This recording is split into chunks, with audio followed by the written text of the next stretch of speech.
Appendix: Henry Hazlitt's enormous contribution. It took Hazlitt 3 weeks, half of 6, to write Economics in One Lesson in early 1946.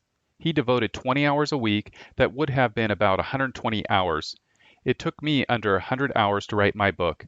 I had the advantage of having access to all of his books, and I also had the advantage of 69 years of materials that have been published since the time that he wrote his book. An enormous amount of material has been published. There are very few, if any, people alive today who read his book when it first came out. It has gained a lot of readers, but initially there were not very many. I don't think there are many people alive today who were part of the libertarian movement in 1946 as a result of either Hazlitt's book or Hayek's Road to Serfdom, 1944. Therefore, people do not appreciate the remarkable nature of Hazlitt's efforts in 1946. He could not refer to a developed body of materials on the topics he covered in his book. There was no such body of materials. Today we have more than we can possibly read. Today we are the beneficiaries of the World Wide Web. This includes PDFs, websites, YouTube, Amazon, Facebook, WordPress.com, and all of the other tools of communication. It is extraordinary what has taken place since 1999. I first went online with my site in 1996. And the change since then has been mind-boggling. When he wrote his book, he was almost alone. Hayek and Mises were in the United States, but Mises was virtually unknown. In the same year that Hazlitt wrote his book, Leonard Read started the Foundation for Economic Education, which was a tiny operation. There were no Washington Beltway think tanks that promoted free market ideas. Communications among libertarians barely existed. For that matter, there really wasn't anything known as a libertarianism. Conservatives in 1946 were mainly besieged holdouts of the late 1930s political opposition of Franklin Roosevelt, but there was no developed conservative philosophy. There was no conservative magazine.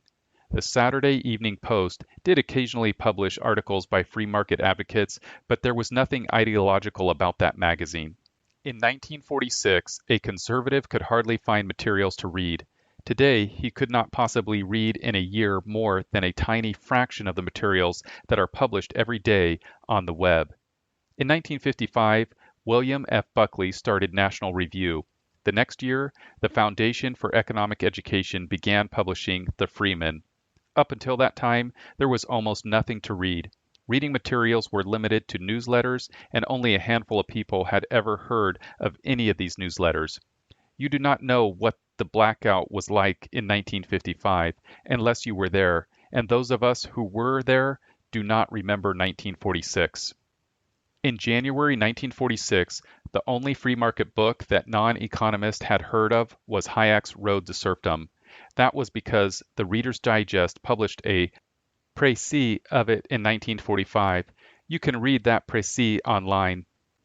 The good old days were bad. If we are talking about materials that could be used to defend the free market, 1946 was a wasteland. Hazlitt's book was an oasis in the midst of the Gobi Desert. Keynesians still dominate the mainstream media and the universities, but they no longer get a free ride. When the day of fiscal reckoning comes, the vultures will be circling overhead. They're going to pick clean the corpse of Keynesianism. If we are talking about homegrown American authors, Henry Hazlitt deserves credit as the most important defender of the free market in the 1940s. He stood alone in his day. That took courage. That took intelligence. It was a good thing that he was one of the best writers in the financial media. Newsweek was smart enough to hire him after the New York Times was dumb enough to fire him. What I remember most about him in the early 70s was his laughter. In this respect, he was a lot like Murray Rothbard. He had been in the trenches for 4 decades by the time I met him. The experience had not ground him down. He never stopped learning. He was always reading. He never stopped writing either. If he had something to say, he said it in print. The Freeman was always open to him. You can read them here, and there's a web address, bit.ly/Hazlitt articles. As I said at the beginning of the book, I am grateful that he took me under his wing. He encouraged me. We talked about economic theory. We talked about the economy in general. He was always ready to share his insights, which were based on 6 decades of careful observing and cogent writing about what he observed.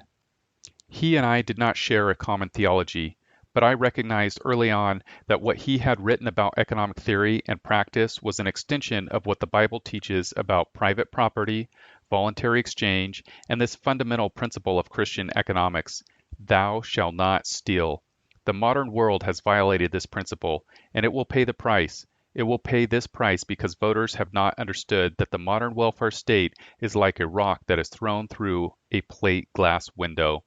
Hazlitt reminded us of the consequences of such rock throwing.